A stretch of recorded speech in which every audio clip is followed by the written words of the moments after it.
نحمده ونصلي على رسوله الكريم اما بعد بسم اللہ الرحمن الرحیم۔ معلم القرآن کا آج ہمارا آخری سبق ہے اور وہ ٹیسٹ ہے جو سبق نمبر 11 سے لے کر 15 تک مشتمل ہے۔ پہلے ہم ان 5 اسباق کا خلاصہ دیکھ لیتے ہیں، پھر اس کے بعد انشاءاللہ سوالات شروع کرتے ہیں۔ سبق نمبر 11 اس میں 2 علامات ہیں، الف نون زرنی اور یا نون زرنی۔ ان دونوں علامات میں کسی بھی چیز کے تعداد میں 2 ہونے کا ذکر ہوتا ہے۔ جس بھی لفظ کے آخر میں الف نون زرنی اور یا نون زرنی آپ کو نظر آئے وہ 2 کا مفہوم رکھتا ہوگا کہ ان میں کوئی بھی چیز تعداد میں 2 ہے۔ سبق نمبر 12 الذی، الذین، اللتی، اللاتی اور اللائی۔ ان میں سے الذی واحد مذکر کے لیے، اللتی واحد مؤنث کے لیے، اور دونوں کا ترجمہ جو جس۔ الذین جمع مذکر کے لیے، ترجمہ جو جن جنہوں نے۔ اللاتی اور اللائی یہ دونوں جمع مؤنث کے لیے، ترجمہ جو جنہوں نے وغیرہ کیا جائے گا۔ سبق نمبر 13 میں 2 علامات ہیں، لا اور ما۔ لا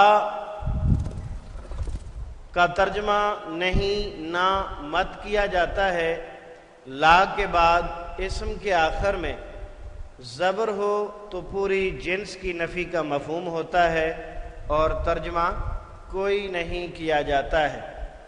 فعل کے آخر میں پیش یا واو نون زبر نہ ہو تو کام نہ ہونے کی خبر ہوتی ہے۔ فعل کے آخر میں جزم یا واو الف ہو تو کام نہ کرنے کا حکم ہوتا ہے۔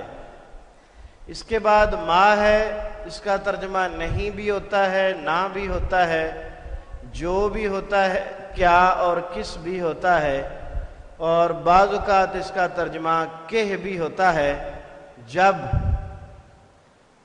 اس سے پہلے لفظ بعد موجود ہو۔ من بعد ما تبین لهم الحق من بعد ما جاءهم العلم، تو اس سے پہلے لفظ بعد موجود ہو تو اس کا ترجمہ کہ کیا جاتا ہے۔ سبق نمبر 14 میں ایک ہی علامت ہے، اس کے ترجمے مختلف ہیں، سے، ساتھ، کا، کی، کے، کو، پر، بسبب، بوجہ، بذریعہ اور بدلے میں۔ کبھی اس کا ترجمہ نہیں بھی ہوتا اور عموماً اس وقت ہوتا ہے جب اس سے پہلے کوئی نفی والا حرف موجود ہو، لا ہو، ما ہو، لیسا ہو، تو اس کے بعد جب اسم کے شروع میں بھی آئے گی تو یہ تاکید کے لیے استعمال ہوگی، البتہ اس کا ترجمہ الگ سے کرنا ممکن نہیں ہوگا۔ سبق نمبر 15 یہ آپ نے کل پڑھا ہے۔ بنیادی طور پر 2 سانچے ہیں، فاعل اور مفعول، اور میم پیش مو ان کی آلٹرنیٹ قسم ہے۔ فاعل کام کرنے والا اور مفعول جس پر کام ہوا ہو، اور اسم کے شروع میں میم پیش مو اور آخر سے پہلے زیر ہو تو کیا ہوتا ہے؟ فاعل کا مفہوم، اور اگر شروع میں میم پیش مو اور آخر سے پہلے زبر ہو تو پھر مفعول کا اس کے اندر مفہوم ہوتا ہے۔ 5 اسباق کا خلاصہ آپ سن چکے، اب ٹیسٹ نمبر 3 کی تیاری کیجئے۔ سوال نمبر 1 مختصر جواب دیں۔ الف نون زرنی اور یا نون زرنی دونوں علامتوں میں کیا مفہوم ہوتا ہے؟ جی، الف نون زرنی اور یا نون زرنی دونوں علامتوں میں کیا مفہوم ہوتا ہے؟ کسی بھی چیز کے تعداد میں دو ہونے کا مفہوم ہوتا ہے۔ مسلمینا اور مسلمینی، مسلمینا اور مسلمینی میں کیا فرق ہے؟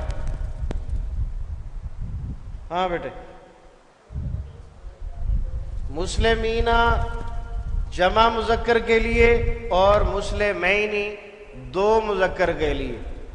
ترجمہ سب مسلمان اور دو مسلمان، سب مسلمان اور دو مسلمان۔ تکذبونا اور تکذبانی کے ترجمے میں کیا فرق ہے؟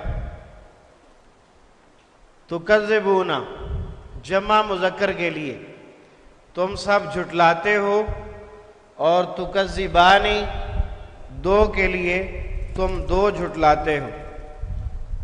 صرف جمع اور دو کا فرق تھا، آپ لوگ پتہ نہیں کہاں کھو جاتے ہو۔ ہاں جی، الف ننظرنی اور یا ننظرنی کے علاوہ اور کون سی علامت ہے جس میں دو ہونے کا مفہوم ہوتا ہے؟ الف، شاباش، الف ہوتا ہے جس میں تعداد میں دو ہونے کا مفہوم ہوتا ہے۔ وہ ایک مذکر جو کے مفہوم کے لیے کون سا لفظ استعمال ہوتا ہے؟ وہ ایک جو، جی الذی، کیا ہے؟ الذی۔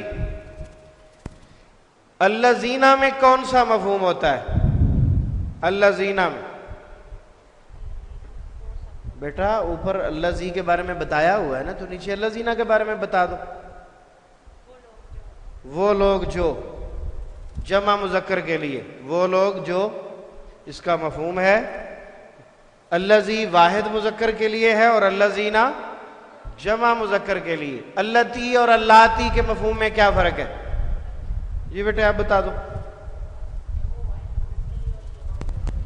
اللاتی واحد مؤنث کے لیے اور اللاتی جمع مؤنث کے لیے، ترجمہ دونوں کا ایک ہی ہوتا ہے۔ وہ مؤنث جو کے لیے اللاتی کے علاوہ اور کون سا لفظ ہے؟ وہ سب مؤنث جو اللاتی کے علاوہ کون سا لفظ ہے؟ ہاں جی، اللائی، شاباش۔ لا کے بعد والے اسم کے آخر میں زبر ہو تو لا کا کیا ترجمہ ہوتا ہے؟ لا کے آخر میں زبر ہو، اسم کے آخر میں کوئی نہیں، کیا ترجمہ کریں گے؟ کوئی نہیں، شاباش بیٹھو۔ اگر لا کے بعد فعل کے آخر میں جزم یا واو الف ہو تو اس میں کیا مفہوم ہوتا ہے؟ ہاں جی، کام نہ کرنے کا حکم، شاباش۔ کام نہ کرنے کا حکم یا التجا ہوتی ہے، التجا یعنی ہوتا وہ بھی حکم ہی ہے التجا، لیکن اس میں فرق یہ ہوتا ہے کہ وہ بڑوں سے ریکویسٹ ہو رہی ہوتی ہے تو اس وجہ سے التجا کہتے ہیں، گزارش، عرض۔ ہوتا وہ الفاظ حکم والے ہی ہوتے ہیں، جیسے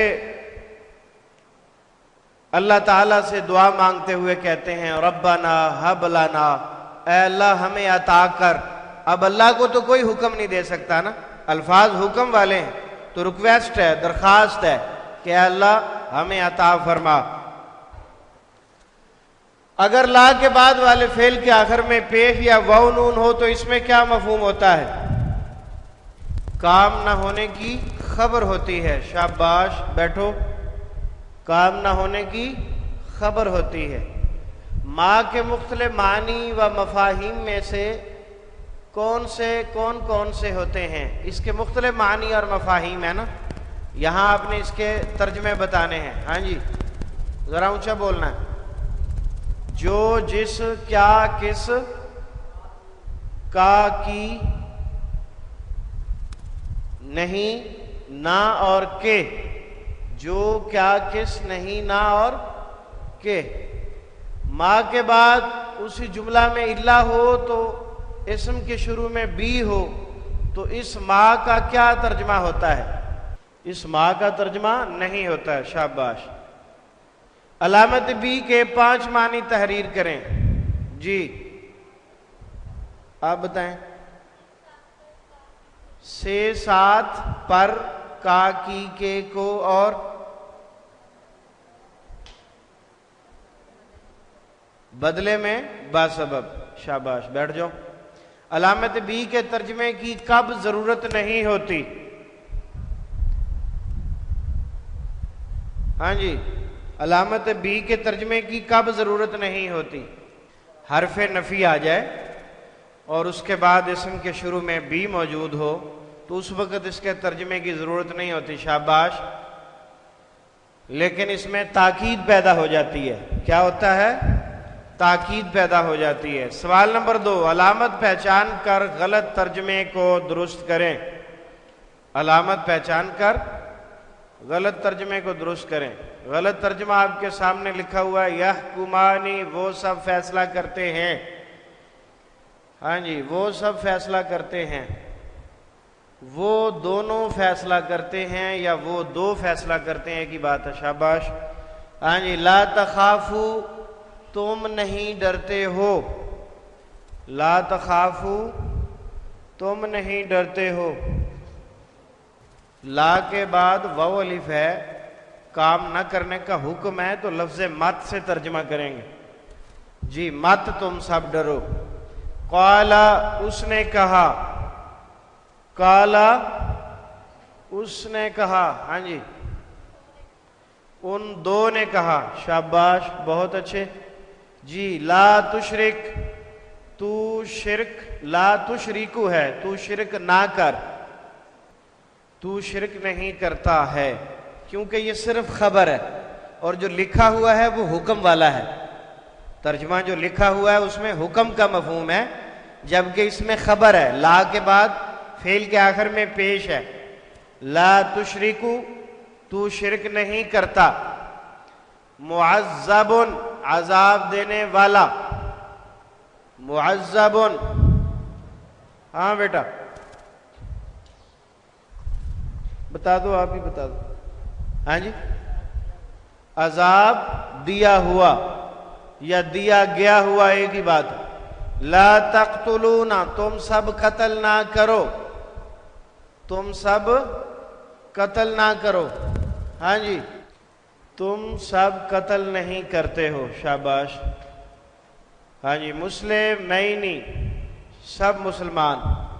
ہاں جی, دو مسلمان. شاباش. لا یعبدون, تم سب عبادت نہیں کرتے ہو. لا یعبدون, وہ سب عبادت نہیں کرتے. شاباش. اللتی, وہ عورتیں جو. اللتی. ہاں جی, وہ ایک مؤنث جو. محسن, احسان کرنے والا. جی, آگے چلیں جی. سوال نمبر 3, خالی جگہ پر کریں. فاعلن کے سانچے ہوئے ڈھلے ہوئے اسم میں, فاعلن کے سانچے میں ڈھلے ہوئے اسم میں کا مفہوم ہوتا ہے.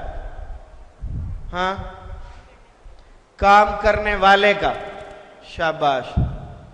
ہاں جی, خلقن سے اگر فاعلن کے سانچے میں ڈھالا جائے تو بنتا ہے.